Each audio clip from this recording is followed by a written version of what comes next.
eebbifamaa guddaa. Kunoo dhagaa jirtuni Quddus Mikaa'el jedhamee tamalla. Maal jettus mee kanarratti maal yaada keessan jettanatti maal yaada gurraacha dhaabnee Quddus yoo jennu Quddus Mikaa'el mee tamalla kammoo akkasitti lafa deebisnu sanii bultii dhalma isaanii filama akkasitti ina mallakama sani dirree irratti wucciitti jechaadha alatti akkasitti qalamee hundumtuu wanni qopheeffamu dursa dhagaacha kana kenneefiti dhagaacha kana erga jameefi boodatti ingirii namni namaaf kan laatamu namni kan nyaatu jechaadha dursa dhagaacha kana kenneefiti maskarami bultii 12 immoo akkasitti jeekaraadhaan halkan jechaadha halkan mulu jeekaraa bulanii laaqanii akkasitti laaqanallee gisee sadii midichaa hin osoonan giseen ani beekutti ammaafillee joon kana walirraa fageenya qabudha.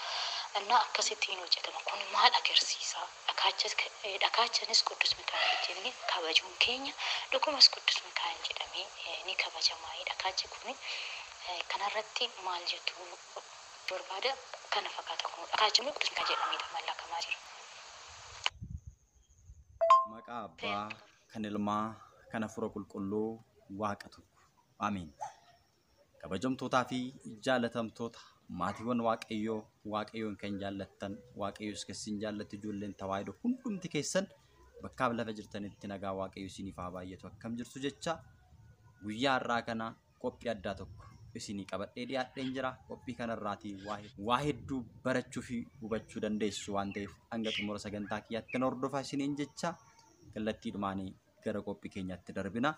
Jalqaba irratti mee viidiyoo kana dhaggeeffannee walitti haa deebinu. Quddus Mikaa'el jedhama maal dhagaacha miti ree dhagaachuma amallaka Quddus Mikaa'el jechaan horre miti wanni biraa maalinni Quddus Mikaa'el jedhaniini siin jedha qa'ee keenya baatuma keenya keessa wagana keenya kan ta'edha kan kana akabbaraa jiru. Shukki jedhee tanan shukkan jedhee tanan mee waan naan jedhan naga'uudha jedhanii anna Quddus Mikaa'el jedhamee yaamamaa isiin jedham. Kun akkanaa kana lafa godhataniiti nama biraatiif demmoo maqaa hin jirre baasanii isiin jedha yaantala tooyi. Inna kana fakkaata kun maal godhuu danda'a madaalalamiin dhiifama nuufaa godhuu dukkana keessaan maa baasu inni bichaan jedha waan biraa maalan jechuu barbaada. Dhagaacha maskaramii bultii 12 laaqana laaqanii jeekaran akkam biraatitti akabbaramu siin jedha. Isaanii bultii 12 dammoo dirree jedhanii dirree irratti baasanii akkasitti nama baay'ee yaamanii bakka akkasitti kana akabbaramu. Kunoo kana akka waaqateetti akka waan guddateetti allama siin jedha. Innaa kana kataqa'ee keenya. Egaati hundumti keessan viidiyoo kana akka dhaggeeffattan abdiin qaba.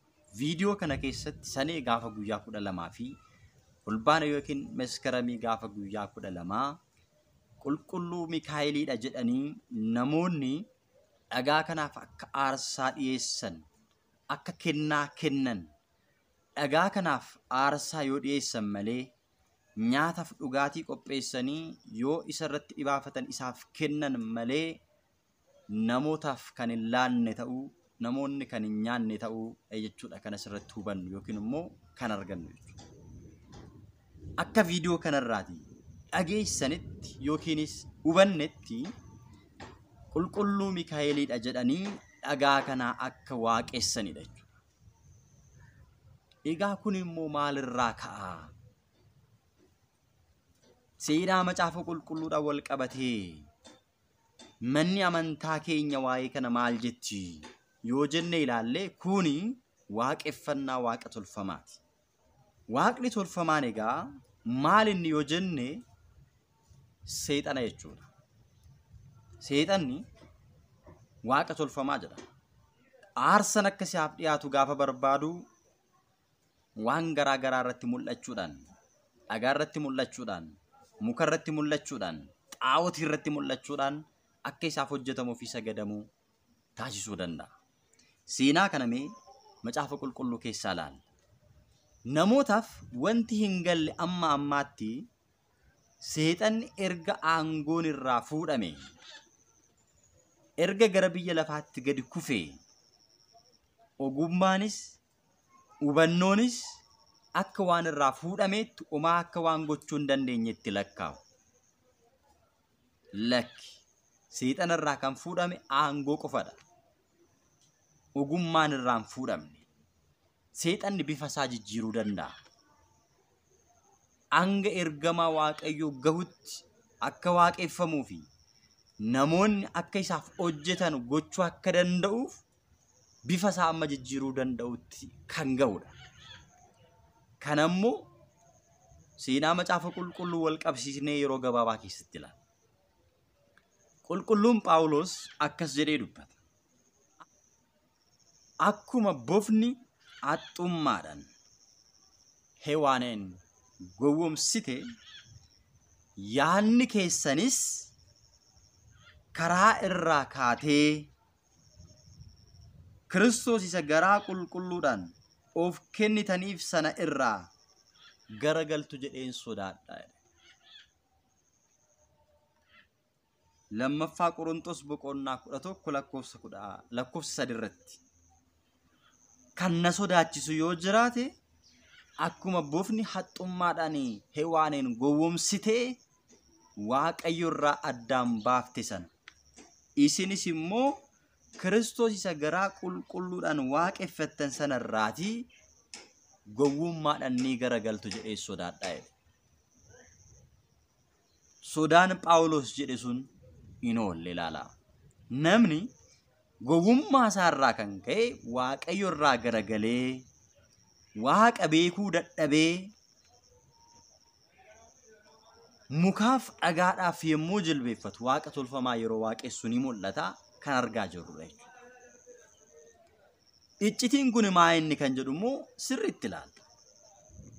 Dhagaadhaan namoonni akkamittiin Mikaa'iladha jedhanii aarsaa dhiyeessuu danda'an kan jedhu sirriitti kan laalludha. Gassinni ammas achuma lammaffaa Qorontos boqonnaa 11 lakkoofsa 14 irratti seexanni iyyuu ergamoota ifaa fakkaachuudhaaf waan wallaalchifatuuf kun kan sin dinqisiisu miti jedha Phaawulos. Ergamaa ifaa fakkaachuu ni danda'a waan ta'eef. Waan inni immoo ergamaa ifaa fakkaateef waan inni immoo maqaa kana qabaateef dinqisiifachuu hin qabdanidha. Maaliif yoo jenne Afoomiyaa kan jedhamtu abbaan manaashee erga irraa du'e booda dubartii Waaqa tajaajiltee Waaqaaf bitamtee jiraattu turte. Kadhannaadhaan nama cimtu turte. Seenaa Afoomiyaa ni beektu hundumti keessan. Dirsaan hangafa ergamootaa qulqulluu Mikaa'el irra yaadannoo qulqulluu Mikaa'el irra kan jiru. Afoomiyaan yommuu ishiin Waaqa waaqeffachaa turte abbaan manaashii osoo hin dursa yaadannoo isaa ji'aan yaadachaa hojii gaarii hojjedhee akka hin jiraadhuuf siilii qulqulluu Mikaa'elii naaf hojjedhu naaf fidi jettee gaafattee ture. Innis isheedhaaf hojjetee fideefii ture. Isheenis mana ishii keessa keessee gargaarsa fi kadhannaaf eegumsa hangafa ergamootaa qulqulluu Mikaa'elitti amantee Waaqayyoon amantee nama jiraattu turte. Kan beelaa nyaachisaa kan dheebotan obaasaa rakkattoota gargaaraa nama jiraachaa turte. Diinni isheetti inaafee gara ishee dhufeedha. Jalqaba gaafa dhufu maal fakkaatee dhufee jedha? Monoksee fakkaatee dhufeedha. Yommuu isheen gadi baatee simachuudhaaf jettu abbaa gara mana kiyyaatti ol seenaa anaafis kadhannaa naa taasisaa mana kiyya sanaa eebbisaa jettee gaafa isheen kana gaafattu nuti koo ganamayyuu gadaama keessaa osoo hin bahin dursaa siifis addunyaa kana hundumaafuu kadhannaa gooneerra waan ta'eefiyyuu kadhannaan tokkicha godhamnaan hin barbaachisu. Kadhannaan siif godhameera maal siif godha? Kadhannaan siif barbaachisu ani dubbii Waaqayyoo sitti muufan dhufe Waaqayyotu na erge jedhee waa'ee kadhannaa akka isheen kadhachuu hin qabnee fi kadhatamuun mana keessatti akka hin barbaachisne itti dubbate ilaala. Hubachuu danda'uun nurra jira. Dhaga'ummaan dhageessu garuu nu battaneedha Waaqayyo. Hubachuun barbaachisaadha. Hafuurota hundumaa hin amaninaa qoraatii ilaalaa tokkoffaa Qorontos boqonnaa 4 irratti inni kaawwame kanaaf. Gaafa kana Afoomiyaan keessa ishiitti maaluma kan kadhannaa nama dhorku kuni gadaama keessattis kadhannaa yoo godhanii bataskaanattis kadhannaa yoo taasisanii bakkuma hundatti kadhannaa yoo taasisan maalinni akka mana kiyyatti kadhannaa naaf hin taasisne kan dhorku kun maayinni kiristaanni danda'ume yeroo 7 haa kadhatu jedha. Yoo danda'ame immoo sa'aatii 24 guutuyyuu ergamoonni Waaqayyoo aara galfannaan isaanii boqonnaan isaanii galata Waaqayyoodhaaf dhiyeessuudha. Tadaa maaliif galata kana jibbe Waaqaaf galata dhiyeessuun yookiin Waaqa kadhachuu jechuun Waaqayyoon galateeffachuu jechuudha. Namni kun maalidhaaf Waaqa galateeffachuu yeroodhaan daangesse kadhannaan gadaama keessatti qofadha kan gaggeeffamu jettee yaaduu eegalte. Akka bofaa abshaala ta'a, akka gugee garraamii ta'a kan jedhe macaafni qulqulluun kanaafidha. Diinni yeroo isin goyyomsuudhaaf ka'u abshaalummaa qabaadha. Ogummaadhaan immoo garraamummaadhaan immoo amantaadhaan immoo isa mo'adhaa jedhe Kiristoos. Kanarraa kan ka'e gaafa ishiin akkana jettuun lakkinutoo goone irraa bakka hin barbaachisu jedheen. Ani kan sitti himuu dhufe umurii kee hin gubini. Bammanaa keessarraa du'eera. Kana booddee dhala si gargaaru hin qabdu. Dhala si barbaachisa. Eerumuun immoo cubbuu miti waan ta'eef eerumi. Qabeenya keessa immoo bataskaanaaf yeroo hunda kennaa kennita. Qabeenya keessa fixxee booddee waan itti fayyadamtu dhabda waan ta'eef iyyuu qabeenyi keessa aarsaa fi kennaadhaaf ati dhiyeessitu ni gaasiin jedheera Waaqayyo gaafa jedhuun kunimmaa yaada Waaqayyoo miti maali abbaa qoobiin keessan monoksee isin fakkeessa yaadni keessan immoo seexana yookiin immoo hammaataa isin fakkeessa maali waan kun mee dhuguma isin monoksee gaarii yoo taatan siiliin qulqulluu Mikaa'elii mana kiyya jira ol seenaatii koottaa kadhannaa naa godhaa fuula isaa fuuldura dhaabbadhaatii. Yoommoo amanuu dadhabdan kunoo fideensi itti agarsiise jettee siilii sana fuutee gaafa isheen itti agarsiistu monoksee kan fakkaate sun maalti jijjiirramee ishee eege seexana fakkaate ishee eege ilaala. Itti dhaadateedha. Egaa namuu watteettaarraa. Gaafa sanee 12 dhufee yoonani siilii kanas mana kanaa cabsee baasuu baadhe. Sis yoon si balleessuuf si ajjiisuu baadhe na laalta jedhee itti dhaadatee beellama qabee fideemee. Amma maal fakkaate seexan? Monoksee fakkaate ilaala. Afoomiyaanis nama amantaadhaan cimtuu waan taateef beenuun isin sodaadhu. Yeroo barbaaddetti kottu diinni afurri hamaan kiristaana irratti hojjetu jettee gaggeessa. Saneen 12 gaafa ga'u ergamaa ifaa qulqulluu Mikaa'elii fakkaatee dhufe seexan. Eenyutti? Afoomiyaatti. Gaafa kana isheenis ni rifatte. Afoomiyaa rifatiin jedheen. Ani ergamaa hangafa ergamootaa qulqulluu Mikaa'eliidha.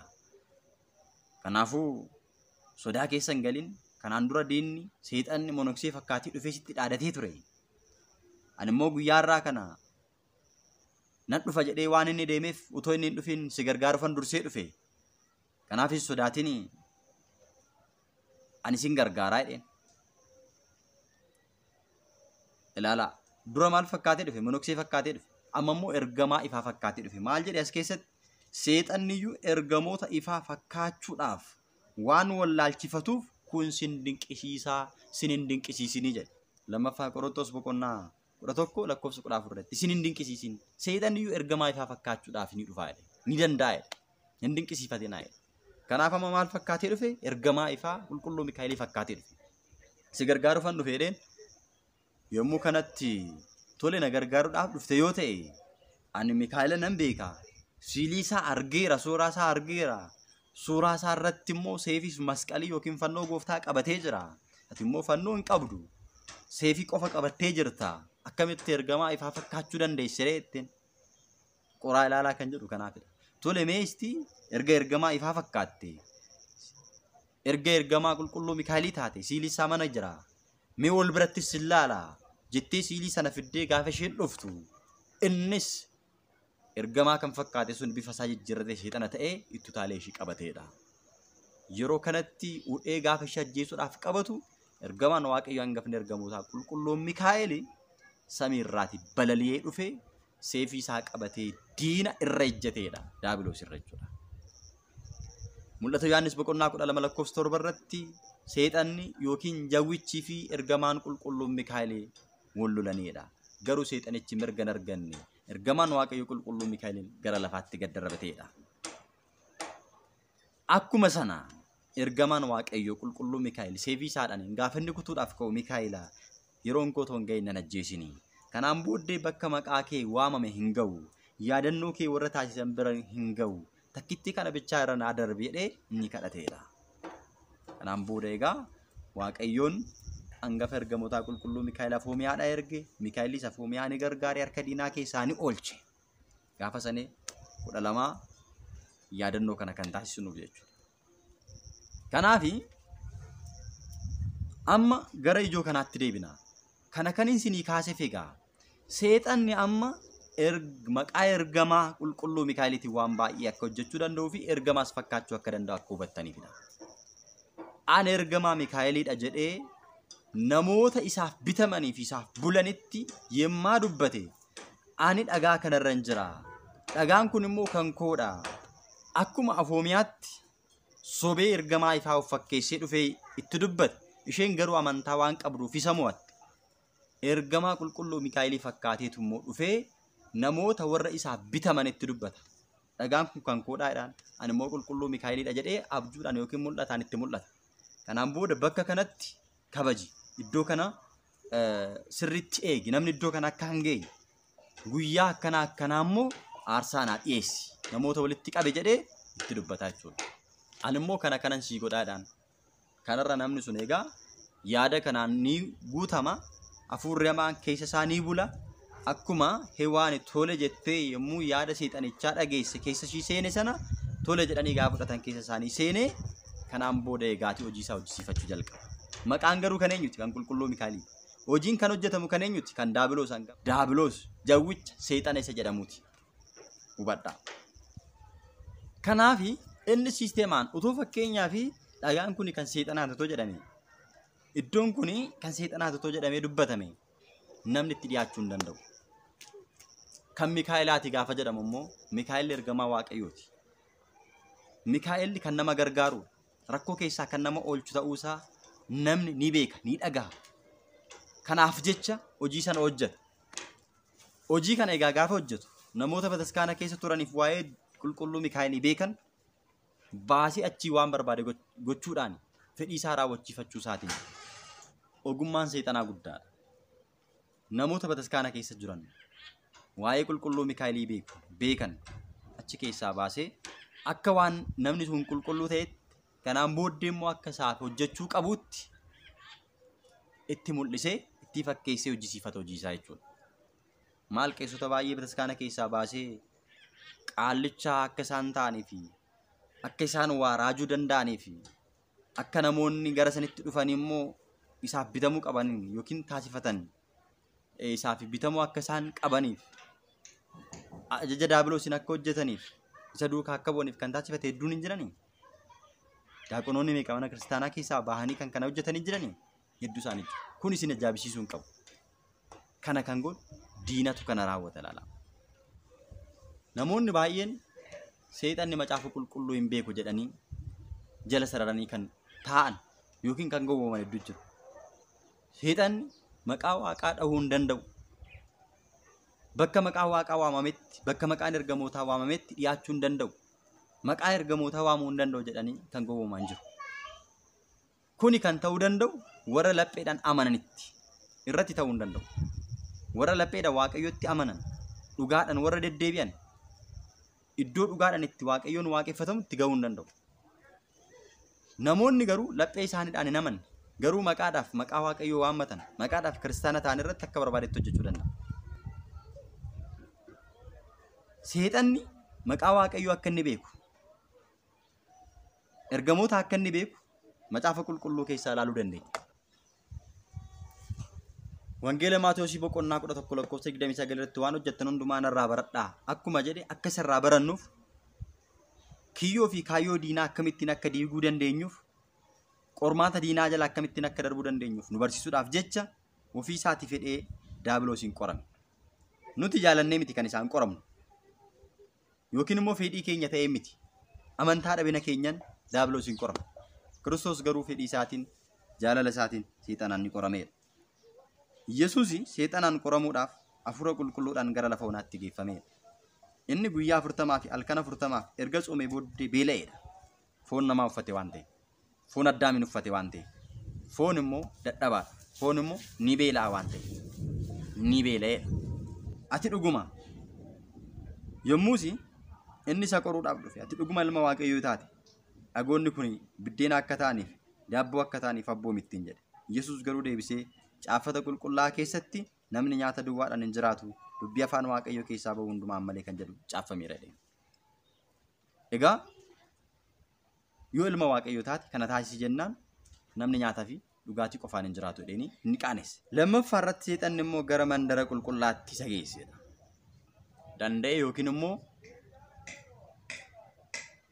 humna isaatiin geesse osoo hin ta'in waaqayyo fedhee jaalala isaatiin deemeef. Fiixee tulluu mana qulqullummaa irra dhaabbachiisee ati dhuguma ilma waaqayyoo yoo taate kana irraa gad of darbadhu. Inni immoo ergamoota isaa siif abbooma miila kee dhagaatti akka hin buunetti immoo isaan harka isaan irratti si baatu jedhee macaafa qulqulluu caqaseef. Kana immoo eessaa fuudhee caqaseef? Faaruu 90 yookiin cuftuu keessatti 91 lakkoofsa 1 irra jiru fuudhee caqaseef. Daawiti ergamoonni waaqayyoo miilli kee dhagaatti akka hin buuneef maal godhu? Harka isaan irratti si baatu jedhe. Seexanni macaafa qulqulluu hin beeku kan jedhanii namoonni gowwooman baay'ee jiru waan ta'eef. Wangeela Maatewos boqonnaa 4 guutummaa dubbisa seenaa kanan argatu. Egaa gooftaan keenya Yesuus Kiristoos waaqayyoon uumaa kee akka malee hin eeggatin hin qoriins kan jedhu caaffameera jedheen. Seexanni garuu kan inni caqasee gooftaa keenya Yesuus hin qore macaafa qulqulluudha. Faaruu Daawit irra kan jiru caqasee qore jechuudha. Har'as egaa seexanni macaafa qulqulluu hin beeku. Maqaa waaqayyoo dhahuu hin danda'u jedhanii kan gowwooman jiru. Kun gonkumayyuu kan gowwoomuu hin qabnedha. Nuti amantaa keenyaan cimnee dhaabbanne hafuura hamaa mo'achuu dandeenya. Diina barbadeessuu dandeenya. Kennaa waaqayyo nuuf laattameen aangoo diinaa, kiyyoo diinaa caccabsuu dandeenya malee dhahuu ni danda'a. Kanaaf egaa walumaa galatti kana kan raawwate diinadha. Kun isin ajaa'ibsiisuu hin danda'u. Yoo isin danda'ame warreen iddoo kana beektanii, namoonni iddoo kana beektan obboleettiin keenyas kun gochaa hafuura hamaatiin yookiin immoo diinni nama bultoo isaa taasifaterra bulee iddoon kun iddoo qulqullaadha naa kabaji.